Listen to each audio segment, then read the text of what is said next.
Yeah. It doesn't bite the wood.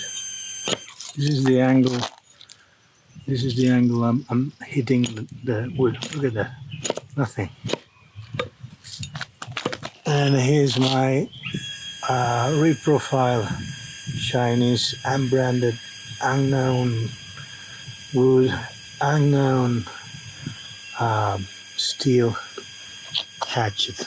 I'm gonna use the same angle. Look at this. See?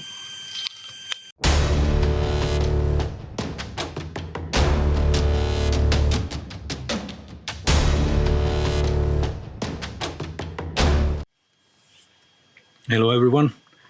My videos with the most amount of views are by far the ones about axe sharpening. And it's been a while since I made them, and I'd like to explain a few things that were left unsaid, so to speak. The method used in the video, where we mark the edge of the axe and we remove material with a metal file, as some comments have rightly pointed out, is a bit aggressive to use all the time. That's why in the third video of the series, I show you how to maintain the axe using a sharpening stone. So in most cases, you'll need to reprofile the edge, regardless of whether it's a cheap or expensive axe. Don't worry, this method won't harm your axe. In fact, I remember someone commenting that this method shouldn't be used on premium axes. Well, that's not true at all. The only thing that might happen is that you remove a little bit of metal from the tip, that's all. And the result will always be a general purpose edge, and that's perfect for most tasks. So no danger. Okay, to show you what I mean, I have two hatchets here, two axes. This one is a brand new hatchet, fresh out of the store. And this other one here is an unbranded Chinese axe that I've already reprofiled. And you saw this one on the axe sharpening series. So you can see here the edge of the new axe, although it's thinner than the edge of the Chinese axe, has been grinded on the last few millimeters of the edge, as opposed to the reprofile axe, where the cutting edge starts from to form gradually, about a couple of centimeters from the tip. This means that the new axe won't cut as efficiently as the Chinese axe. So allow me to demonstrate this. Okay, let's try this brand new axe first. It's a good axe. It's brand is Trooper. It's a camp axe made in Mexico. It's good steel. The handle as well. This is good American hickory. So it's a relatively good axe. Yeah. It doesn't bite the wood. This is the angle. This is the angle I'm hitting the wood. Look at that. Nothing. And here's my reprofile Chinese unbranded unknown wood, unknown steel hatchet. I'm gonna use the same angle. Look at this. See? It bites straight away.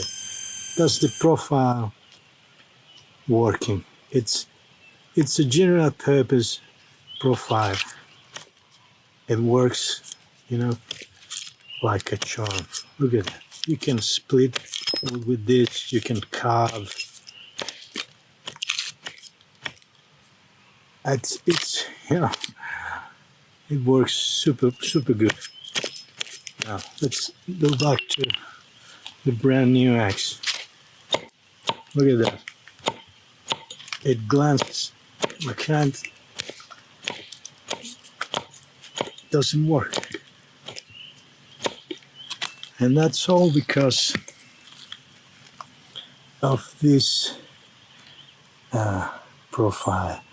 It's been grinded just on the very end of the edge, so it's not a gradual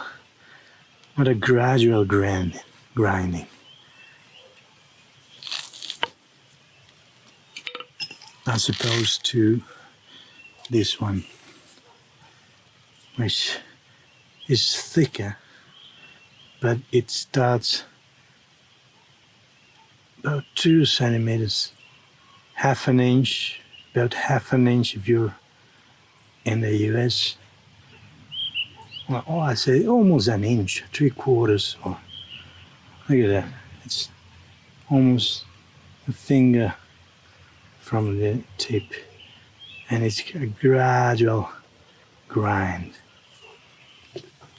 That makes all the difference. Okay, but remember, it's crucial to consider how you'll be using your axe or hatchet. An axe for chopping wood will need a different profile, a different edge than an axe for splitting logs or for carving. Each task requires a specific edge, a specific profile for optimal performance. However, in most cases, the edge you'll achieve with the method shown in my videos is ideal for general use. Once you've established the correct profile for your axe, you won't need to repeat this process constantly. Instead, you should maintain the edge using a sharpening stone, as I showed in the third video of axe sharpening basics. This is the best way to keep your axe sharp and ready for action. So, I hope this video has been helpful. And remember, sharpening is a fundamental skill for anyone working with wood. If you have any questions, please feel free to leave them in the comment section. Thanks for watching, and I'll see you on the next one. Bye-bye.